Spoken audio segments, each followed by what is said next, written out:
অসমের স্বাস্থ্য কর্মচারীদের বিশেষ দাবি, রাজ্য জুড়ে কর্মবিরতি। অসমের স্বাস্থ্য ও প্রযুক্তিগত কল্যাণ সংস্থার ডাকে রাজ্যের সমস্ত সরকারি স্বাস্থ্য প্রতিষ্ঠানে আজ কর্মবিরতি পালন করা হচ্ছে।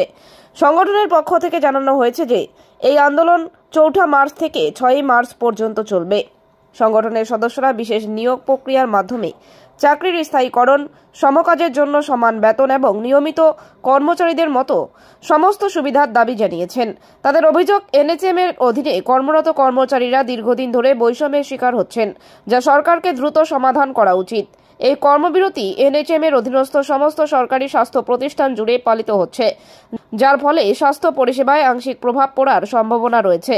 তবে কর্মচারীরা জানিয়েছেন যে জরুরি পরিষেবা স্বাভাবিক রাখা হবে। সংগঠনের এক মুখপাত্র বলেন, আমাদের প্রধান দাবি হল সমান কাজের জন্য সমান বেতন এবং বিশেষ নিয়োগ প্রক্রিয়ার মাধ্যমে চাকরির স্থায়ীকরণ। যদি সরকার আমাদের ন্যায্য স্বীকৃতি না দেয় তাহলে আমাদের আন্দোলন আরো তীব্র হবে। Bureau report, Badarpur any. All Assam health and technical welfare association থেকে আমরা 3 দিনের কর্মবিরতি নিয়েছি। আমাদের অ্যাকচুয়ালি দাবি সেটা হলো আমাদের চাকরিটা রেগুলারাইজেশন করতে হবে।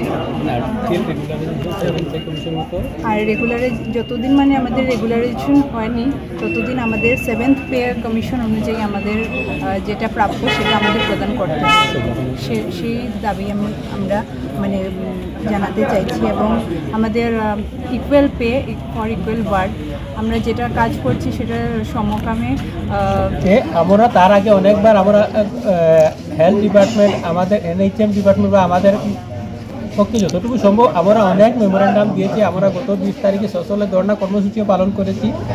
তারপরেও গভর্নমেন্ট থেকে আমরা কোনো রেসপন্স পাইনি। তাই বাধ্য হয়ে আমরা 3 দিনের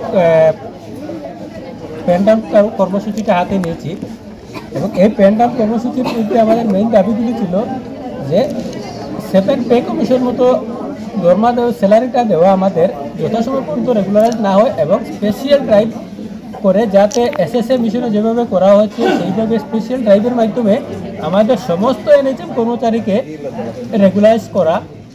আর 8th পে কমিশন রেকমেন্ডেশন দেওয়া হয়েছে, যেটা নেক্সট আমাদের 8th পে কমিশন মতো আমাদের স্যালারি দেওয়া। এইটাই আমাদের মুখ্য দাবি। 3টা নিয়ে আমরা 3 দিনের ধর্ণা কর্মসূচি হাতে নিয়েছি। এর মধ্যে যেগুলো হেলথ সার্ভিসে ব্যাঘাত ঘটবে ওর জন্য all Assam health and technical welfare association NHM কোনো দায়ী থাকবে না। কারণ আমরা প্রায় দীর্ঘ 1 বছর 2 বছর নয়, দীর্ঘ 18-19 বছর থেকে আমরা দাবি জানিয়ে আসছি। গভর্নমেন্ট আমাদের দাবির প্রতি কোনো কর্ণপাত করেনি, তাই আমরা বাইক ফোর্সফুল প্রোটেকশন হাতে নিয়েছি।